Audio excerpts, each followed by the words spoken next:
Serbia nuk është duke i ndalë propagandat e saj kundër Kosovës. Të mërkurë në media është raportuar për një fushat tashmon Amerikë të Beogradit kundër Kosovës, në zemër të New Yorkut, në rrugët e tij janë par automjete me billboarder digital, ku shfaqet fotografia e kryeministrit të Kosovës Albin Kurti me mbishkrime skandaloze.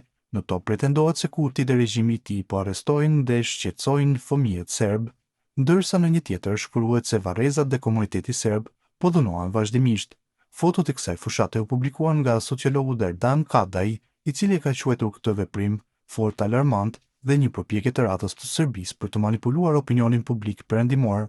Është fort alarmante forma që propaganda serbe po merr në perëndim. Pra për te lobimit në forumet politike, Serbia tashmë po investon edhe në billboardera për të ndikuar opinionin e gjerë publik. Propaganda serbe në zemër të New Yorkut, sulm kundër imazhit të Kosovës, ka shkruar sociologu.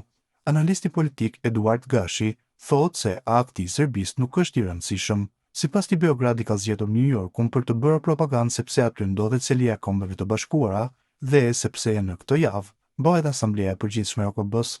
Serbia ka nisur një ofensivë të re propagandistike në New York, duke shfaqur billboardera digital me fytyrën e kryeministrit Albin Kurti dhe me akuza të rreme ndaj shtetit të Kosovës. Në këto mesazhe vizuale pretendohet se Kurti dhe regjimi i tij po arrestojnë dhe shqetësojnë fëmijë serb dhe se varrezat e komunitetit serb po dhunohen vazhdimisht. Ky akt nuk është i rastësishëm, ai është pjesë e një strategjie të menduar mirë për të njollosur imazhin e Kosovës në sytë e botës. Pse në New York? Beogradi ka zgjedhur New Yorkun sepse aty ndodhet Selia e Kombeve të Bashkuara dhe sepse këtë javë po mbahet Asambleja e Përgjithshme e OKB-s, ku mblidhen lider më të fuqishëm të botës. Serbia synon që përmes këtyre billboarderave të tërheqë vëmendjen e ndërkombëtarëve dhe të krijojë dyshime artificiale ndaj Kosovës në opinionin publik dhe diplomatik amerikan, deklaron Gashi për Bota Sot. Serbia përpiqet të paraqiten si viktimë ndërsa Kosovën ta paraqesë agresore, thot Gashi gjersa shton se për qytetarët amerikanë që nuk kanë një uri të thellë për rajonin, imazhet e tilla mund të krijojnë tymnaj. Çfarë synon Serbia? Kjo është një përpjekje për ta kthyer narrativën përmbys. Serbia, e cila vazhdon të mbajë të papërmbyllur konfliktin në Ballkan, përpiqet të paraqitet si viktimë ndërsa Kosovën si agresore. Propaganda serbe përpiqet të prodhojë emocione negative dhe të manipulojë perceptimin ndërkombëtar në një moment kur Ballkani është sërish në fokus të mediave globale. Për qytetarët amerikanë, shumica pa një uri të thella për rajonin, imazhe të tilla mund të krijojnë tymnaj, por për institucionet amerikane faktet mbeten të qarta. SBA-ja është dhe mbetet aleati kryesor i Kosovës. Rreziku qëndron jo vetëm te politikat zyrtare amerikane, por te lobimi i Beogradit për të ushqyer narrativ të rreme që mund të përdoret kundër Kosovës në forume të ndryshme ndërkombëtare, shprehet analisti. Sipas tij, Kosova nuk duhet të bie pre grackës së Serbisë dhe përgjigjja më e fuqishme është rruga diplomatike dhe paraqitja e fakteve.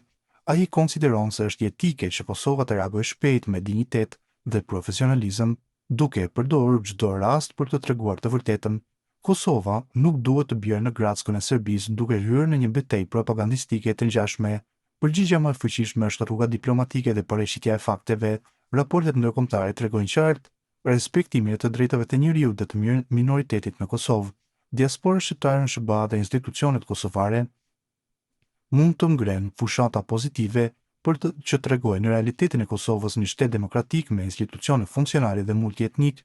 Koordinimi i ngushtë mes SBA-s dhe BE-s është çelësi për ta demaskuar propagandën serbe dhe për të forcuar mbështetjen ndërkombëtare për Kosovën. Në politikën ndërkombëtare, perceptimi është po aq i rëndësishëm sa realiteti.